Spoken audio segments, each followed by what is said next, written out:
Photo लावणारे board लावणारे लोक अत्यंत सामान्य विचारांचे लोक गल्लोगल्ली आपल्याला दिसतात. पण जिथे समाजाचा संसार करायचा आहे, हे प्रत्येक कुटुंब उभी करायची आहे, त्याला आधार द्यायचा आहे, या ध्यासानं झपाटलेले हे लोक, हे राजकारण फार वेगळं होतं. आणि अशा पद्धतीनं ते म्हणून एक प्रकारे ती फार मोठी सेवा. जगद्गुरु तुकाराम महाराजांच्या मते परमार्थ म्हणजे काय, तर रंजल्या गांजलेल्यांसाठी सेवा देणं हाच परमार्थ आहे. आणि तेच संतत्व आहे. जे कारण गांजले त्याची म्हणे जो तोची साधू ओळखावा, देव तेथेची जाणावा. मायबाप आदरणीय कोले साहेब 50च्या दशकामध्ये परदेशात जाऊन अत्यंत उच्च शिक्षण घेतलेले, एक उच्च विद्याविभूषित असे मान्यवर होते. आणि त्या काळी जिल्ह्याला शिकायला जायला सुद्धा आपलं धाडस होत नसायचं, किंवा ते स्वप्नही कोणी पाहत नव्हतं. समाजामध्ये शिक्षणाविषयीची अनास्था जास्त होती. आणि म्हणून खऱ्या अर्थानं स्वर्गीय शंकररावजी कोले साहेबांचे वडील पूजनीय स्वर्गीय गेणूजी पाटील यांना सुद्धा आपल्याला धन्यवाद द्यावे लागतो. कारण इतक्या या काळामध्ये आपल्या मुलांना उच्च शिक्षित करायचंय, शिक्षणाचं हे महत्व त्यांनी जाणलेलं होतं. जुनी मंडळी म्हणायची, जाणती मंडळी, शिक्षण हे वाघिणीचं दूध आहे, ज्ञान हा तिसरा डोळा आहे. आणि गीता म्हणते या जगातली सगळ्यात पवित्र वस्तू म्हणजे ज्ञान. ज्ञानेन सदृशं पवित्रम इह विद्यते. ज्ञानासारखी पवित्र वस्तू या जगात दुसरी नाही. आणि ते ज्ञानार्जनाचं काम, शिक्षणाचं काम त्या काळी केलं. आणि देश परदेशामध्ये त्यावेळी शिकलेली मोजकी माणसं असायची. त्याच्यामुळे इतकं मोठं उच्च शिक्षण, बीएससी ऍग्री, मला असं वाटतं त्या काळचे साहेब. आता आज सुद्धा त्या बीएससी ऍग्री कोर्सला किती महत्व आहे हे आपली मुलं, नातवंड, नातू शिकतात आपल्याला माहिती आहे. विशेष करून या 10-5 वर्षांमध्ये ऍग्रीकल्चर या विभागाचं महत्व अधिक वाढलेलं आहे, हे आपण सगळेजण जाणतो. आणि अशा काळामध्ये बीएससी ऍग्रीचं शिक्षण घेऊन त्यांना खरं तर स्वतःचा एक व्यवसाय उभा करता आला असताना स्वतः एक चांगले उद्योगपती स्वतः पुरते ते होऊ शकले असते, किंवा कुठेही मोठे अधिकारी म्हणून देशातच काय परदेशातही त्यांनी काम केलं असतं. मला वाटतं त्यांचं वैशिष्ट्य आपल्याला असं दिसतंय, आपल्या गावाकडची ही बांधिलकी, गरीब माणसाची बांधिलकी, शेतकऱ्यांविषयीची आपुलकी, कष्टकऱ्यांविषयीची आपुलकी, एवढं मोठं शिक्षण घेऊन त्यांना मागवून पाहायला लावते. मला असं वाटतं हे त्यांचं मोठेपण आहे. आजच्या काळामध्ये मायबाप हो, यशस्वी झालेली फार थोडी माणसं आहे की जी मागे वळून पाहतात. अन्यथा यश मिळालं की तो सुसाट सुटतो. ज्या मायबापांनी शिकवलेलं असतं त्यांना सुद्धा भेटायला वेळ नसतो. किंबहुना दुर्भाग्यानं असे काही प्रसंग आपल्या कानावर आले, मीडियातून आपण पाहिले, पेपरातून वाचले, की आई वडिलाच्या अंत्यविधीला सुद्धा उपस्थित आम्हाला राहणं होत नाही, अंत्यविधी करून घ्या, असं म्हणणारे सुद्धा दुर्भाग्यानं काही लोक आपल्याला. आता ज्या मायबापांच्या कष्टावर यांनी शिक्षण घेतलं, नोकरी मिळाली, 1,00,000-2 लाखाचा पगार काय मिळाला, आणि सगळं नातच विसरले. सगळे विसरले असं मी म्हणत नाही, माझं तसं बोलणं चुकीचं होतं. अनेक शिकलेले, नोकरी करणारे, व्यवसाय करणारे मुलं मुली आम्हाला भेटतात, चांगले आहे. परिवाराची बांधिलकी जपतात, समाजाची बांधिलकी, धार्मिकतेची बांधिलकी जपणारे पुष्कळ लोक दिवसभरामध्ये आम्हालाही भेटत राहतात. पण यामध्ये अपवादाने कमी काही उदाहरणं अशी भेटतात जे मागे वळून पाहत नाही. पण मला वाटतं कोरोनाने एक गोष्ट केली या 2 वर्षामध्ये. गांधीजी स्वातंत्र्यपूर्व काळामध्ये म्हणाले होते की खेड्याकडे चला, कोरोनानं सांगितलं गाड्या नसतील तरी पायी चला. महापुरुषांचं जे योगदान आहे ते या दृष्टीने आपल्याला समजून घ्यावं लागतं. आपण ते नक्की समजून घेतलेलं आहे. आदरणीय कोले साहेबांनी उच्च शिक्षण घेऊन माघारी पुन्हा आपल्या गावाकडे समाजाकडे येऊन त्या काळात जी गरज होती लोकांना शिक्षणासाठी आपण प्रयत्न केले पाहिजे. आणि म्हणून स्वर्गीय काळे साहेब असतील, स्वर्गीय कोले साहेब असतील यांनी रयत शिक्षण संस्थेचं एक मोठं काम त्या काळी केलं. खरं म्हणजे आपला हा जिल्हाच भाग्यवान. मुख्यमंत्रीच नाही तर पंतप्रधान पदाच्या पात्रतेची ही माणसं होती असं मला स्वतःला नेहमी वाटतं. मुख्यमंत्री हा शब्द फार अनेक मुख्यमंत्री यांच्याकडनं मार्गदर्शन घेत होते. हे काय आपल्याला नव्यानं सांगायला नको. आपल्या जिल्ह्यातील या धुरंधर नेते जे या जिल्ह्यामध्ये होते काही काम करताना वेगवेगळे विचार असतील, कामाच्या वेगळ्या पद्धती असतील आणि काही मतभेद जरूर असतील, पण या मंडळींचं विकासाच्या बाबतीत समाजाचं भलं करण्याच्या बाबतीत मात्र एकमत होतं. तिथं कुठेही मतभेद त्यांचे नव्हते. आणि म्हणून या सगळ्याच मान्यवरांना माझ्यासारखा एक माणूस वारकरी म्हणून जेव्हा पाहतो मला ही सगळी मंडळी ऋषितुल्य दिसतात. साने गुरुजींचं एक भारतीय संस्कृती नावाचं पुस्तक आहे. गुरुजीने चांगला विचार त्या पुस्तकाच्या प्रारंभी मांडलेला. त्यांचं म्हणणं ऋषी म्हणजे काय, जो काहीतरी सतत चिंतन करून ध्यास ठेवून समाजाच्या भल्यासाठी आपलं योगदान देतो, आपल्या ज्ञानातून आपल्या कार्यातून, त्याला ऋषी म्हणावं. आणि म्हणून आधुनिक काळामध्ये मला असं वाटतं राजकीय सामाजिक क्षेत्रामध्ये ज्या या महात्म्याने काम केलं, विज्ञानाच्या क्षेत्रात संस्कृत गुरुजी म्हणतात हे आधुनिक काळातील सर्व ऋषी आहेत. एखाद्या गोष्टीला नाव ठेवायला फार वेळ लागत नाही, परंतु एखादी छोटीशी गोष्ट करायला मात्र बरंच बळ लागतं आणि बरंच ज्ञान असावं लागतं. हे सगळे कृतीशील मंडळी आपल्या जिल्ह्याला खऱ्या अर्थानं त्या काळी लाभली. स्वर्गीय कोले साहेब, स्वर्गीय काळे साहेब, परजने अण्णा असतील, आपल्या भागात विखे साहेब असतील, सरकार महर्षी थोरात साहेब असतील, भाऊराव दादा तनपुरे असतील, किती किती मंडळींचं नाव आपण इथे नागवडे साहेब असले, स्वर्गीय सहकार महर्षी शिवाजीराव नागवडे साहेब असले, ही सर्व मंडळी जी जुन्या पिढीतील होती यांनी सगळं उभं करून देण्याचं काम केलं. आणि सुदैवाची गोष्ट अशी आहे की फुले साहेबांचा हा वारसा अत्यंत समर्थपणाने नितीन दादा असतील, बिपिन दादा असतील, स्नेहलताताई असतील, निलिमाताई असतील आणि संपूर्ण परिवारातील आता त्यांची तिसरी पिढी या ठिकाणी काम करते. विवेक दादा, त्यांचे सगळे बंधू अत्यंत उत्तम रीतीनं काम ही सगळी मंडळी करतायत. आणि ते काम योग्य तऱ्हेने साहेबांनी उभं केलेलं काम हे चालत कसं राहील, ते समाजाभिमुख कसं राहील.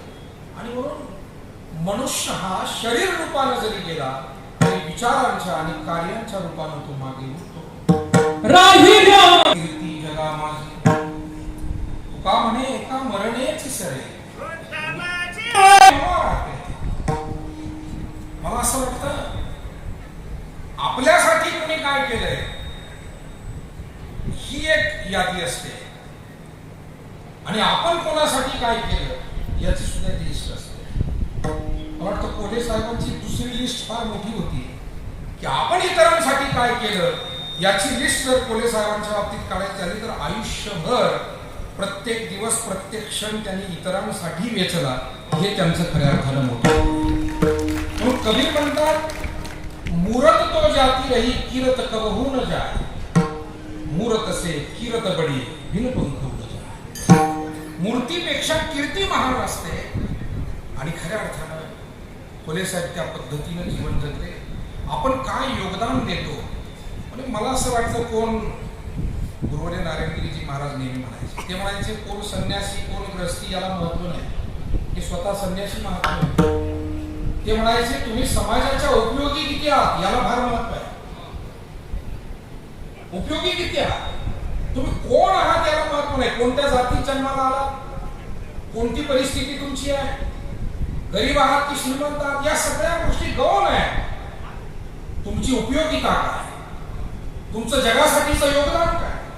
एक छान गोष्ट एका ठिकाणी वाचली होती की एका जंगलामध्ये एक राजेसाहेब शिकारीला गेले आणि शिकारीला गेल्यानंतर एका साधूंची कुटिया होती. राजा हा धार्मिक वृत्तीचा होता आणि म्हणून तो थांबला साधूंना भेटावं. साधूंनी मोठ्या सन्मानानं त्यांचं स्वागत केलं. कारण आमच्याकडे गीतेमध्ये सांगितलं की राजा हा परमेश्वराची विभूती मानावी. जसं गुरु हे ईश्वर विभूती मानावे तसं राजा हा ईश्वर विभूती मानावा. आणि म्हणून राजेसाहेब आले. साधूंनी त्यांचं स्वागत केलं. आदान प्रदान विचारांची झाली आणि राजानं कुतूहलानं प्रश्न विचारला, साधू महाराज, तुम्ही जी तप साधना इथे या जंगलामध्ये करताय ही किती दिवस करणार आहात? त्या साधूनं मोठी एक आश्चर्यकारक गोष्ट सांगितली. म्हणाले, ही वाळलेली काठी मी माझ्या कुटियेसमोर रोवलेली आहे जमिनीत. या वाळलेल्या काठीला ज्या दिवशी पालवी फुटेल तोपर्यंत मी साधना. राजा हा तर्कवादी होता, बुद्धिवादी होता. त्यानं सांगितलं, साधू महाराज, वाळलेल्या काठीला पालवी कशी फुटेल? नाही म्हणाले, मी तशा पद्धतीचे तप करणार. राजा म्हणाला, मी जर काही तप साधना केली तर असं होईल का? म्हणाले, तुमचा विश्वास असेल तर नक्की. राजा मोठा ध्येयवादी होता. आपल्या सहकार्याने सांगितलं, बाबांनो, काही दिवस मी या जंगलात थांबायचं ठरवलंय. तुम्ही आता जा, माघारी जाऊन राज्य कारभार बघा. राजाने शेजारीच एका नदीच्या काठी कुटिया उभारली आणि त्या साधूकडून एक वाळलेली काठी घेतली आणि आपल्या कुटियेसमोर रोवली. आणि राजाही ध्यान, चिंतन, भजन करू लागला. काही दिवस गेले, 4-8 दिवस गेले असते. एक मोठा पाऊस आला, वादळ आला आणि त्या वादळामध्ये, त्या पावसामध्ये एक गरीब कुटुंब आदिवासी समाजाचं होतं. पत्नी आहे, 2 लहान लेकरं आहेत आणि पावसानं त्यांचा त्यांना निवाराच नव्हता. म्हणून त्या साधूच्या कुटियेसमोर आले आणि विनंती केली, साधू महाराज, आम्हाला जागा द्या. पती पत्नी आणि लहान लेकरं आदिवासी समाजाचे आहोत. रात्रभर आम्हाला निवारा पाहिजे. साधूनं काही संवेदना दाखवली नाही. मला असं वाटतं हा स्वभावाचा विषय. माणूस कोण आहे हे फार महत्वाचं आहे. स्वभाव काय हे फार महत्वाचं आहे. साधू असूनही त्याचा स्वभाव काही सेवेचा किंवा मदतीचा नव्हता, संवेदनशील नव्हता. त्यांना सांगितलं, मी साधू आहे, मी कोणालाही माझ्या कुटियेमध्ये घेत नाही. मला असं वाटतं काही वेळेला नियमापेक्षा प्राप्त परिस्थितीला महत्व द्यायला. काही नियम आपले जरूर ठरलेले असतात, पण प्राप्त परिस्थितीचा विचार करून नियमांमध्ये शिथिलता आणावी लागते. आम्ही सद्गुरू नारायणगिरीजी महाराजांच्या जवळ सातत्याने ही गोष्ट शिकत आलो. ते कर्मठ नव्हते कधीच. ते परिस्थिती बघून निर्णय घ्यायला लावायचे. कधीच कर्मठतेने असंच केलं पाहिजे जे समाज हिताचं असेल असं निर्णयाकडे त्यांचा भर असायचा. आणि म्हणून त्या साधूने सांगितलं, माझ्या कुटियेमध्ये मी कुटुंबाला प्रवेश देत नाही, जाणून. ते विचारे निघून गेले. पुढे तो राजा साधनेला बसलेला होता, जो राजा त्या साधूला 8 दिवसापूर्वी भेटलेला. आणि त्या राजाच्या कुटिया, अर्थात तोही साधूच आहे असं समजून हे जोडपं तिथं गेलं आदिवाशांचं. बाबा, आम्हाला जरा आश्रय द्या. त्या राजानं तातडीनं दार उघडलं. कारण मुळातच गोरगरिबांच्या सेवेचा पिंड होता, त्याचा स्वभाव होता त्याचा. कुटियाचं दार उघडलं आणि सांगितलं, बाबा, कुटिया छोटी आहे, पण आपण सगळेजण बसून ही रात्र काढू. जरी झोपता नाही आलं, आपण बसून राहू. पण तुझी लहान लेकरं आहे, पत्नी आहे, या सगळ्यांचं संरक्षण झालं पाहिजे. आणि ते त्या कुटियेमध्ये बसून राहिले. सकाळ झाली. त्या आदिवासी गरीब माणसानं त्या राजाचे आभार मानले आणि सांगितलं, महाराज, आपण आश्रय दिला, नाही तर माझ्या लेकरा बाळांना कदाचित रात्री कुठे आश्रय मिळाला असता. मी आपला खूप आभारी आहे. खूप आशीर्वाद मनोमन त्यानं दिले. मला असं वाटतं गुरुवर्य नारायणगिरीजी महाराज नेहमी ते म्हणायचे की मनुष्याच्या जीवनातली सर्वात मोठी मिळकत काय, तर आशीर्वाद ही मिळकत आहे. आशीर्वाद. आणि तुम्ही जर मला विचाराल की कोल्हे साहेबांची श्रीमंती काय, त्यांनी घेतलेले जनता जनार्दनाचे, गरिबांचे आशीर्वाद ही त्यांचं ऐश्वर्य, ही त्यांची श्रीमंती, ही श्रीमंती आहे. नव्या पिढीला आपल्याला हाच संदेश द्यावा लागेल. तुम्ही कोणत्याही क्षेत्रात काम करा, व्यापारात काम करा, शेती शिक्षणाच्या विविध नोकरीच्या क्षेत्रात काम करा, पण आशीर्वाद घेत राहा. जीवनाचा काही भरोसा नाही, आज आहे उद्या नाही आहे. आपण प्रवासाची तयारी करतो मायबाप हो. मुंबईला जायचं असेल तरी आपण बॅग भरतो, पर्यटनाला जायचं असेल आपण तयारी करतो. तसं आनंदाच्या प्रवासाची तयारी करायची असेल तर ही आशीर्वाद रूपी जोडी भरून घेतली पाहिजे. ही आशीर्वादाची जोडी भरलेली पाहिजे. आणि म्हणून त्या राजानं आश्रय दिला, गरीब कुटुंब आशीर्वाद देऊन निघून गेलं. आणि आश्चर्य पाहतो तर काय, वाळलेल्या काठीला पालवी फुटली. राजाला आश्चर्य वाटलं, 8 दिवसात चमत्कार घडला. वाळलेली काठी निवडली होती साधूच्या सांगण्यानुसार, त्याला पालवी फुटली. आनंद झाला. त्या राजानं ती काठी घेतली, साधूकडे आला. महाराज, तुमच्या मार्गदर्शनामुळे वाळलेल्या काठीला पालवी फुटली. ते साधू महाराज आश्चर्याने पाहायला लागले. म्हणाले, राजे साहेब, माझं मार्गदर्शन तुम्ही मानता इथपर्यंत ठीक आहे, पण मी 5-25 वर्षाचा बसलो, माझ्याच काठीला अजून पालवी फुटली नाही. तुमच्या काठीला कशी काय? माझी गोष्ट संपलेली आहे मायबाप हो. आपण कोण आहोत याला फार महत्व नाही. कोणत्या जातीत आहोत, कोणत्या आश्रमात आहोत, संन्यासी आहोत, ब्रह्मचारी आहोत, गृहस्थी आहोत, याला महत्व नाही.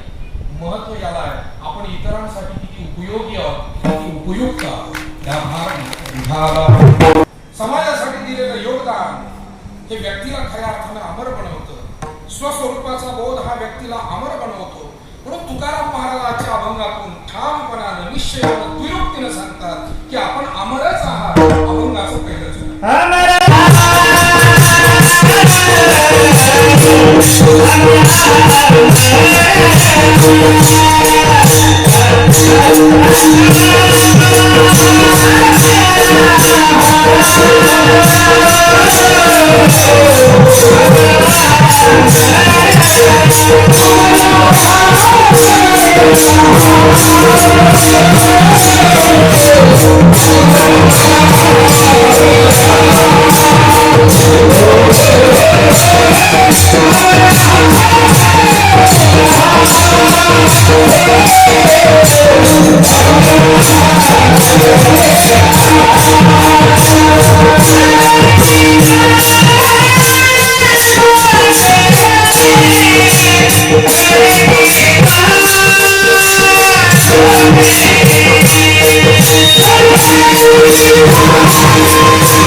तुकाराम महाराज म्हणतात, सर्व जीव मात्राला तुम्हाला उद्देशून तुकाराम महाराज या अभंगामध्ये बोलतात.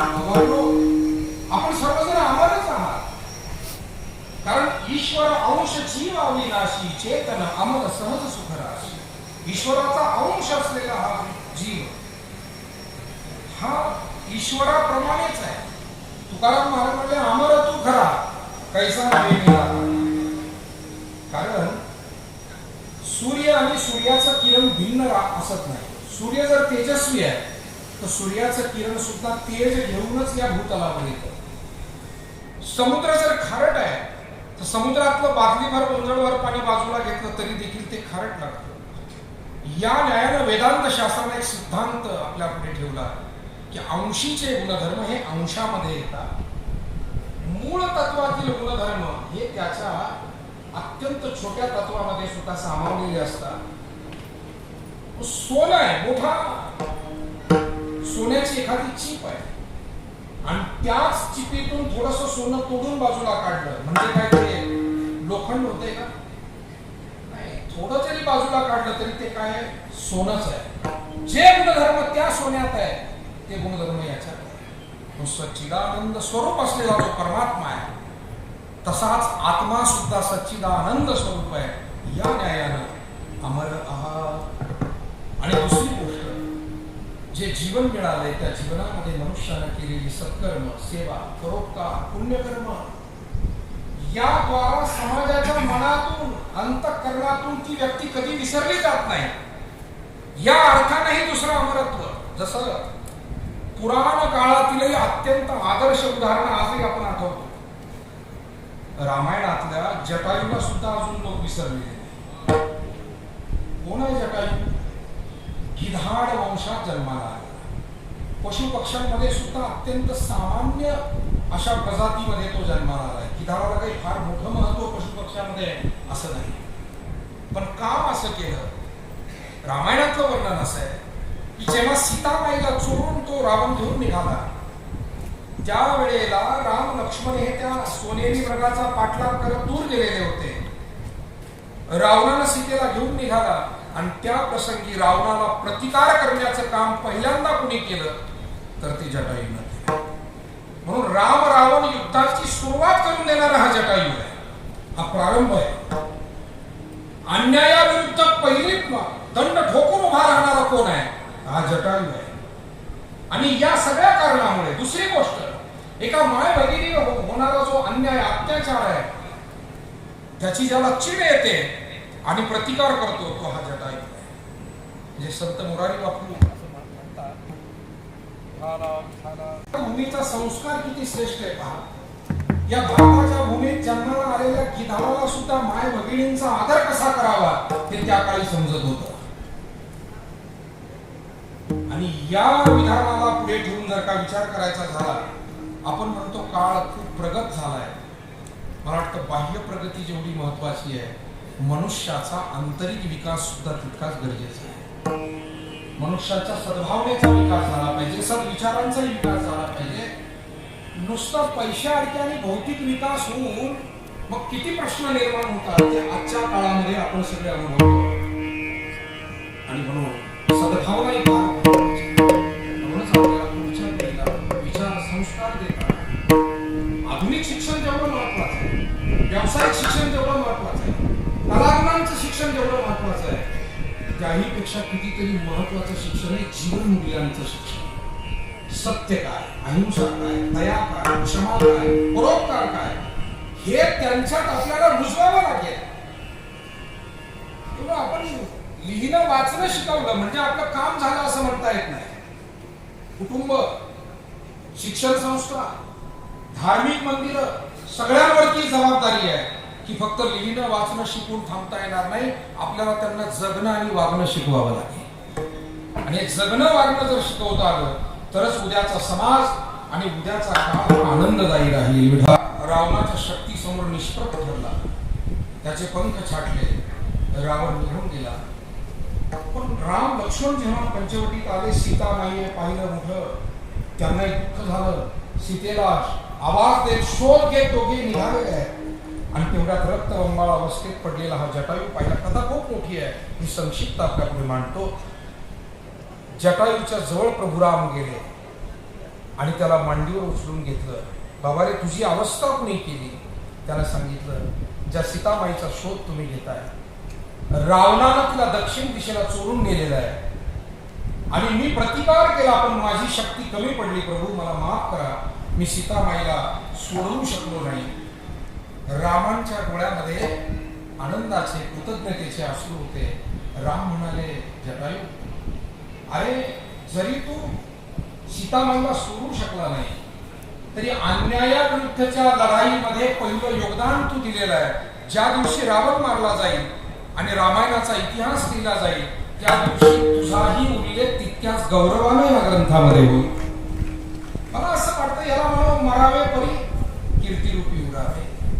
माणसाची सत्कीर्ती मागे शिल्लक राहण्यासाठी त्याला जीवनामध्ये आपलं काम तर करावं लागतं, पण स्वार्थाच्या या सीमारेषेच्या पलीकडे जाऊन आणखी काही काम ज्या वेळेला मनुष्य करतो त्याच वेळेला त्याची कीर्ती होते. म्हणजे एक मनुष्य मला भेटला आणि तो मला महाराज काय खरं राहिलं नाही लोकांचं. 2-4 वेळा तो असंच म्हटला. सुरुवातीला दुर्लक्ष केलं, पण मी म्हटलं का बरं तुम्हाला असं वाटतं की समाजाचं काही खरं आहे? काय म्हणे कोणी रामराम सुद्धा घालीत नाही, लोकांना माणुसकीच राहिली. लोक रामराम घालत नाही तुम्हाला? म्हणे हो. काय करता तुम्ही? म्हणे मी चांगली शेती करतो, चांगला बंगला बांधलाय, गाड्या घोड्या आहेत माझ्याकडे, माझ्या मुलांनी उद्योग व्यवसाय उभे केले, काय लोकांना माणुसकी नाही. मी म्हटलं महोदय जरा मला 2 गोष्टी आपल्याशी बोलायच्या. आपण बोलताय म्हणून बोलायचं. नाही बोला. म्हटलं तुम्ही कधी गोरगरिबांच्या कामामध्ये कधी योगदान काही दिलंय का? म्हणजे नाही बघ, ते काही आपण करत नाही. देवाधर्माच्या सेवेत कधी सहभागी झालात का? नाही, तेही आपण काही करत नाही. आणि मग तुम्ही काही परोपकारच जर करत नाही तर तुम्ही स्वतः किती स्वतःसाठी काही केलं तरी मला असं वाटतं जगामध्ये तुमचा नावलौकिक होऊ शकत नाही. म्हणून मायबाप हो, आपण आपल्यालाच कपडे शिवले म्हणजे कोणी आपल्याला धन्यता देत नसतं. कधीतरी गरीबाच्या उघड्या पागड्याच्या अंगावर जर एखादा कपडा टाकला तर लोक नाव घेत असतात किसी के. पण माणसाला माणूस म्हणून आपली ओळख पटवून देता आली पाहिजे. माणूस म्हणून आपण जन्माला आलोय, पण मृत्यूच्या शेवटच्या क्षणाला आपण खरोखरच माणूस होतो असा संदेश मागे ठेवून आपल्याला जाता आलं पाहिजे. आणि माणूस होतो हा संदेश केव्हा राहतो? ज्यावेळेला माणसासारखं माणुसकीनं, प्रेमानं, पुण्य भावनेनं, परोपकाराच्या भावनेनं, सेवा भावनेनं, समाजाच्या उत्थापनाच्या भावनेनं काही काम आपल्या जीवनामध्ये ज्या वेळेला घडतं त्याच वेळेला आपण माणूस आहोत. मला असं वाटतं सामान्य माणूस तरी निदान आपलं माणूस पण सिद्ध करीत, पण आदरणीय कोल्हे साहेबांनी ते माणूस नाही तर ते महामानव होते हे खऱ्या अर्थाने सिद्ध केलं. एखाद दुसरा पुण्य परोपकार नाही तर हजारो कुटुंबांना आणि लाखो समाजाला उभं करण्याचं काम, सर्वपरी सर्वतोपरी मदत करण्याचं काम त्यांनी त्यांच्या जीवनामध्ये केलं. आणि म्हणूनच खऱ्या अर्थानं अमर आहा, अमर आहा, खरे की पहा कोठे हे. देह देहाचा धर्म आहे आणि देहाला कोणी थांबवू शकत नाही. एक दिवस तो पडणार आहे, कारण नाशिवंत देह नासेल हा जाणार. अनेक ठिकाणी संतांनी त्याविषयी वर्णन केलं, मी त्याचा उहापोह करणार नाही. पण त्या देहाला महाराज म्हणतात माझं म्हणू नका, कारण तो उसना आणलाय आणि उसना आणल्यामुळे ज्याचा त्याला दिला पाहिजे. पिंड हा पाचांचा आणीला उसना. म्हणून ही मोठी माणसं त्यांना माहित होतं शरीर हे जगण्याचं साधन आहे, काम करण्याचं साधन आहे. पण शरीराला सांभाळण्यासाठी ते जगत नव्हते, तर समाजाच्या सेवेसाठी शरीर सांभाळत होते. हा त्यांच्या कामातला आणि सामान्य लोकांतला फरक आहे. कधी कधी सामान्य माणूस शरीराला सांभाळण्यासाठी जगतो. म्हणजे काही माणसं माणसाच्या जन्माला येऊन 2 तास आरशापासून बाजूला होत नाही. 2 तास आरशापासून. म्हणजे आमचे एक कीर्तनकार सन्मित्र होते नगर शहरातले, गेले बिचारे कोरोनामध्ये, सुभाष महाराज सूर्यवंशी. त्यांनी एकदा फेटा बांधताना एक मोठा मजेशीर प्रसंग सांगितला. फेटा बांधायला लागले आणि त्यांनी सांगितलं आरसा आणा, मला फेटा बांधायचा. एक म्हातारा माणूस बसलेला होता वयस्कर. तो म्हटला का रे आरसा कशाला पाहिजे, तुला कोण पाहत रे म्हणे गधड्या. कीर्तनकाराला म्हातारा माणूस वारकरी होता, जरा खांदा वारकरी. सुभाष महाराज म्हणजे त्याच्यानंतर मरेपर्यंत मी कधी आरसा मागितला नाही. मला काय म्हणायचं, माणसाला शरीराचं कोड कौतुक तरी किती करावं, याच्यासाठी जगायचंय का? नित्य उठवून या खावयाची चिंता, खाण्यापिण्यासाठीच वेळ देणं. अहो छत्रपती शिवाजी महाराजांनी इतिहास घडवला त्याचं कारण ते त्या जेवणावळीत अडकले नाही. मिळेल तिथे हुरडा खायचे, मिळेल तिथे टहाळ खायचे, पण मोहिमेवर वेळेत पोहोचायचे. मला असं वाटतं हे या मोठ्या माणसांचं कडून शिकण्यासारखं आहे. त्यांनी या बाकीच्या गोष्टी, शरीर सांभाळणं खरं, पण शरीर कशासाठी, तर ते समाजाच्या सेवेसाठी त्यांनी सांभाळलं.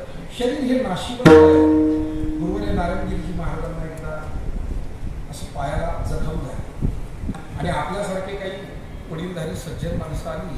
त्यांनी विनंती केली, महाराज पायाला जखम झाली, तुम्ही गार पाणी टाकता, ती जखम पुन्हा वाढते. तुम्ही उभं राहून कीर्तन करता, जखमेतून पाणी येतं. बसून कीर्तन करा, गार पाणी त्या जखमेवर टाकू नका. महाराजांनी दिलेलं उत्तर मला आठवतं. आमचे गुरुबंधू संजय महाराज इथं बसले, आम्ही सगळे होतो त्यावेळेला उभे. महाराज म्हणाले, बाबा जखम झाली गोष्ट खरी आहे, पण ती जखम जुनी झाली म्हणे, आता माझ्या परिचयाची झाली. आता माझा त्रास तिला नाही, तिचा त्रास मला नाही, तुम्ही त्रास घेऊ नका आणि मला बसून कीर्तन करण्याचा सल्ला देऊ नका. मला वाटतं ही पिढीच वेगळी होती. जसे नारायणगिरी महाराज तसेच कोले साहेब. परवा मला एक आमचा तरुण सहकारी महेश परजने भेटला संवत्सर. त्याने सांगितलं आमच्या दुकानच्या उद्घाटनाला साहेब आले, खालूनच आता इथून उद्घाटन करा. नाही म्हणजे मला वरच्या मजल्यावर यायचं आणि वरच्या मजल्यावर कोले साहेब. मला हे सांगायचं आहे की ही माणसं शरीर सांभाळण्यासाठी जगत नव्हती, समाज सांभाळणं आणि समाजाची सेवा करणं हा त्यांचा हेतू होता. हा त्यांचा फोकस त्या दिशेने होता. मला वाटतं घ्यायचं असेल तर हाच दृष्टिकोन तुम्हाला सर्वांना त्यांच्याकडून घेतला पाहिजे. विठाला महाराज साहेबांचे सुद्धा अत्यंत चांगले ऋणानुबंध होते. अनेक ठिकाणी एकत्र येण्याचे त्यांचे प्रसंग यायचे. खोपडीला आमचे तुकाराम पाटील नवले, आमचे रमेश भाऊचे वडील, त्यांच्या घरी जेवणाला आम्ही अनेक वेळा त्यांना एकत्र दोघांना पाहिलं, अनेक ठिकाणी पाहिलं.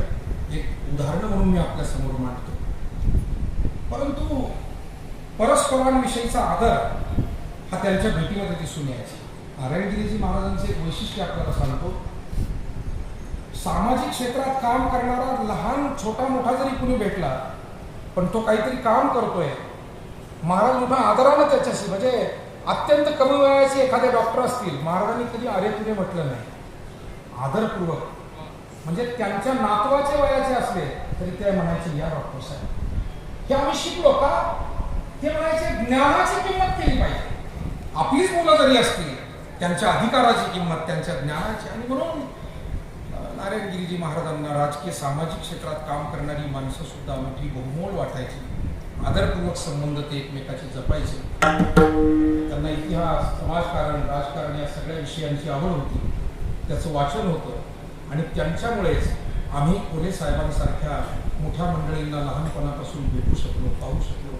अनेक वर्ष आम्ही त्यांना पाहत आलो. ससाने साहेबांनी श्रीरामपूरला सत्कार केला. साहेब 2-3 तास बसून होते. महाराजांनी त्यांची मोठी गंमत केली. त्यावेळेला दोघांचा इतका विनोद चालला, 15 मिनिटं कीर्तन बाजूला राहिलं, कोले साहेब अशी खुर्चीवर बसलेले होते आणि महाराजांचा त्यांचा संवाद. बरं, कोणीच माघार घेत नव्हते. भक्ती शक्तीचा संगम होता ना तो सगळा. भक्ती आहे, दुसऱ्या बाजूला. अशा अनेक प्रसंग आम्ही आमच्या डोळ्याने अनुभवलेले आहेत, पाहिलेले आहेत. तेव्हा अत्यंत आदरणीय व्यक्तिमत्व म्हणून कोले साहेब. आणि मी त्या दिवशी म्हणा वानकेवीच्या दिवशी महाराज गेल्यानंतर कोले साहेब जेव्हा बेटावरती आले, अत्यंत दुःखित अंतकरणानं ते बसले. अनेक समाज होता, आम्ही काही विद्यार्थी होतो. त्यांनी सांगितलं, मुलांनो, नारायणगिरीजी महाराज हे सामान्यपणानं आपल्यात जगलेले असले तरी ते सामान्य नव्हते, ते युगपुरुष होते. मला वाटतं मोठ्यांचा महिमा हा मोठ्यांना कळतो. या न्यायानं त्या दिवशी मला कोले साहेब सुद्धा किती मोठे आहेत हे आणखी त्यांचं मोठेपण आमच्यासारख्यांच्या अंतःकरणामध्ये उठून ते दिसलं. तेव्हा सांगण्याचा मतिदार इतका आहे.